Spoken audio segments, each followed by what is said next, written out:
Hello students, आज के इस वीडियो में हम पढ़ेंगे फैक्ट्री रूल्स। तो चलिए समझते हैं क्या होता है इसका मतलब। Factory rules related to small scale industries, मतलब कि कौन कौन से डिफरेंट एक्ट होती हैं जो किससे जुड़ी होती हैं, किसी स्मॉल स्केल इंडस्ट्रीज से जुड़ी होती है। तो चलो देखते हैं कौन कौन सा एक्ट होता है। सबसे पहला एक्ट होता है फैक्ट्री एक्ट 1948, दूसरा है पेमेंट ऑफ वेजेस एक्ट 1936, तीसरा मिनिमम वेजेस एक्ट 1948, चौथा payment of gratuity act 1972, employees state insurance act 1948, payment of bonus act 1965। ये सारे डिफरेंट एक्ट्स हैं जिसको हम पढ़ने वाले हैं। पर आज के इस वीडियो में केवल हम 3 एक्ट के बारे में पढ़ेंगे। कौन कौन सा? फैक्ट्री एक्ट पढ़ेंगे केवल, पेमेंट ऑफ वेजेस एक्ट पढ़ेंगे और मिनिमम वेजेस एक्ट के बारे में पढ़ेंगे। तो चलिए शुरू करते हैं पहला फैक्ट्री एक्ट से। ये जो फैक्ट्री एक्ट है वो 1948 पे आया था, पर 1 अप्रैल 1949 को ये एक्ट पूरे इंडिया में लागू हुआ था। और इसका जो डिसीजन है वो किसके द्वारा लेता है?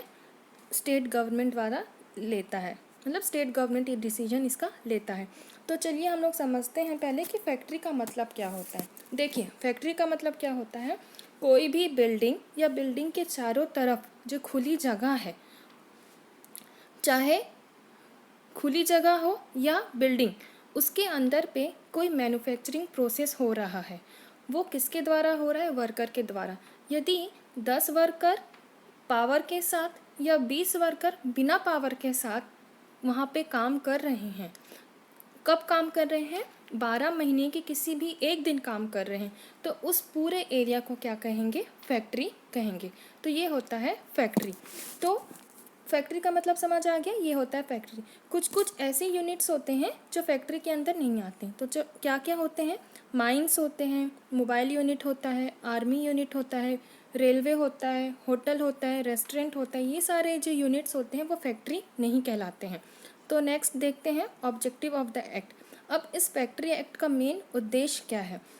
इनका मेन उद्देश्य, यह एक्ट किसके लिए अप्लाई होता है?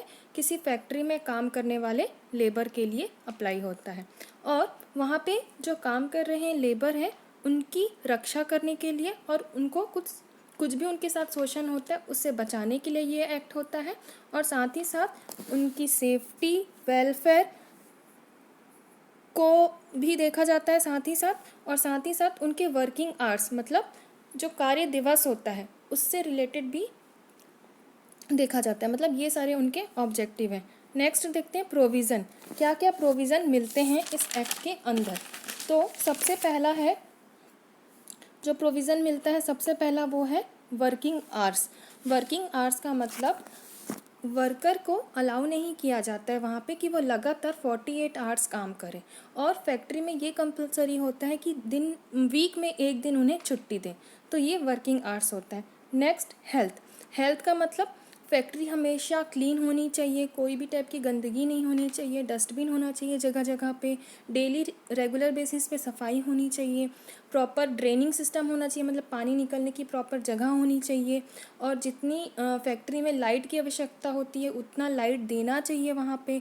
जिस भी जगह पे वो लोग काम कर रहे हैं, किसी रूम पे काम कर रहे हैं, तो वहाँ पे रूम जो है हवादार होना चाहिए, मतलब वेंटिलेटर होना चाहिए वहाँ पे। और टेम्परेचर भी है जो फैक्ट्री का वो मेंटेन करके रखना चाहिए ह्यूमन बॉडी के अनुकूल। साथ ही साथ वॉशरूम होना चाहिए, शौचालय की फैसिलिटी होनी चाहिए, ड्रिंकिंग वाटर की फैसिलिटी होनी चाहिए। तो ये सारा हेल्थ के अंदर आता है। नेक्स्ट होता है सेफ्टी। सेफ्टी का मतलब मशीनरी का, यदि जब काम नहीं हो रहे, मतलब वहाँ पे ऑर्गेनाइजेशन में मान लो बड़ी बड़ी मशीन्स हैं, वहाँ पे काम नहीं हो रहा, तो वो मशीन को आप घेर के रखो, फेंसिंग करो उसका, कि ताकि कोई भी बच्चा या कोई अनजान व्यक्ति वहाँ पे ना पहुँच सके। और इसके साथ सेफ्टी में ये भी देखा जाता है, यदि कोई यंग पर्सन होता है या तो कोई नया होता है, तो वो किसी भी सामान को बिना किसी एक्सपर्ट से पूछे ना यूज़ करें, नहीं तो उनको खतरा हो जाएगा। और जब व्यक्ति काम कर रहा है किसी मशीन पे, तो थोड़ा दूरी बना के रखें ताकि कुछ भी कभी भी हो उनके साथ तो वहाँ से वो भाग सके। तो ये होता है सेफ्टी। नेक्स्ट है वेलफेयर।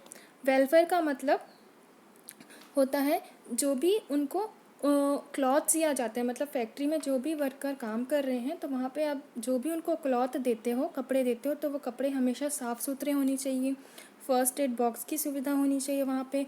उनको रेस्ट करने के लिए उनके लिए रूम देना चाहिए और इतना अच्छा स्पेस दो ताकि वर्कर अच्छे से वहाँ पे आराम कर सके, ताकि एक और साथ ही साथ एक लंच रूम भी बनाना चाहिए ताकि जो लेबर है वहाँ आराम से बैठ के लंच कर सके। तो ये सारे वेलफेयर्स के अंदर आते हैं।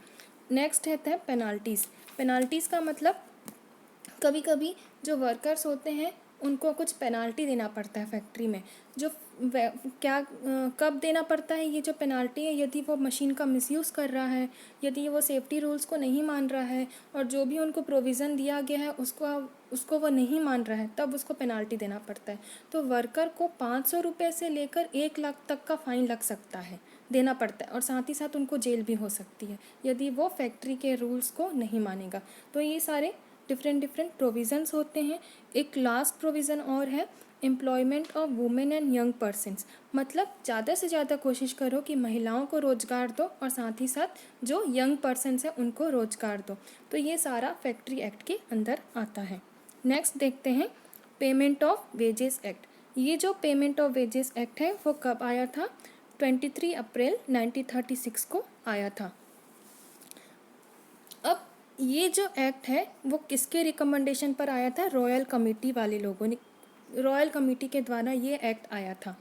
ये एक्ट का मेन उद्देश्य यह है कि जिन लोगों को पेमेंट मिलता है वो पेमेंट उनको टाइम पे मिले और साथ ही साथ उनका जो वेजेस में कोई भी कटौती ना हो। और साथ ही साथ ये वाला जो एक्ट है ये भी पूरे भारत में फैला हुआ है। तो पूरे भारत में फैला हुआ है, जम्मू कश्मीर में भी फैला हुआ है।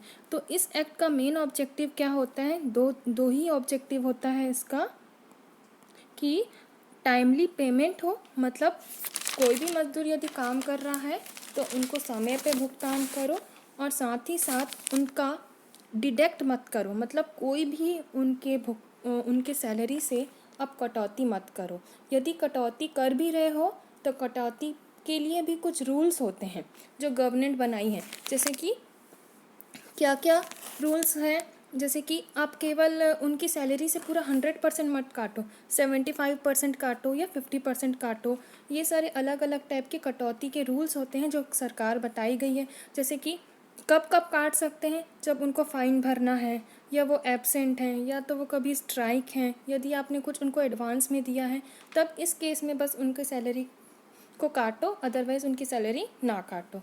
तो मेन ऑब्जेक्टिव यही होता है इसका कि समय पे भुगतान करो और उनकी कटौती जो कर रहे हो उस पर ध्यान दो। नेक्स्ट, अब ये जो एक्ट है वो कहाँ कहाँ अप्लाई होता है? जो फैक्ट्री में काम कर रहे हैं व्यक्ति, वहाँ के लिए अप्लाई होता है। रेलवे में काम कर रहे हैं जो, या तो डायरेक्ट काम कर रहे हैं या तो किसी के अंडर पे काम कर रहे हैं उनके लिए, और साथ ही साथ किसी इंडस्ट्री में काम कर रहे हैं व्यक्ति, उन सब के लिए ये एक्ट एप्लीकेबल है। नेक्स्ट देखते हैं मिनिमम वेजेस एक्ट। ये जो मिनिमम वेजेस एक्ट आया है ये 1948 में आया है। ये भी पूरे भारत में फैला हुआ है। इस एक्ट का मेन मतलब यही होता है कि जो स्किल्ड लेबर है और जो अनस्किल्ड लेबर है उनके लिए मिनिमम वेजेस सेट करो। वेजेस का मतलब जो सैलरी हम भुगतान करते हैं वो सेट करो। मतलब इतना तय कर लो कि इनको इतनी सैलरी तो मिलेगी, इससे कम सैलरी उनको नहीं मिलनी चाहिए। ये एक्ट यही बताता है। तो उसका मेन ऑब्जेक्टिव यही है कि जो ऑर्गेनाइज्ड सेक्टर में जो काम कर रहे हैं लेबर, उनकी वेजेस को मिनिमम सेट करो कि इनको इतना मिनिमम मिलना ही चाहिए। और मेन नेक्स्ट ऑब्जेक्टिव होता है कि यदि लेबर के साथ कुछ भी टाइप का शोषण हो रहा है तो वो शोषण ना हो, और साथ ही साथ जो मिनिमम वेजेस सेट करते हैं उसके साथ ही साथ टाइमली पेमेंट हो उनको। ठीक है, टाइमली पेमेंट हो और वो जो वेजेस है वो समय समय पे रिवाइज होता जाए। और उसके साथ ही साथ जो ऑर्गेनाइज्ड सेक्टर है वहाँ पे बहुत सारे अलग अलग क्लासेस में ये कानून को भी लागू किया जाता है। तो ये होता है इसका main objective. Okay, thank you.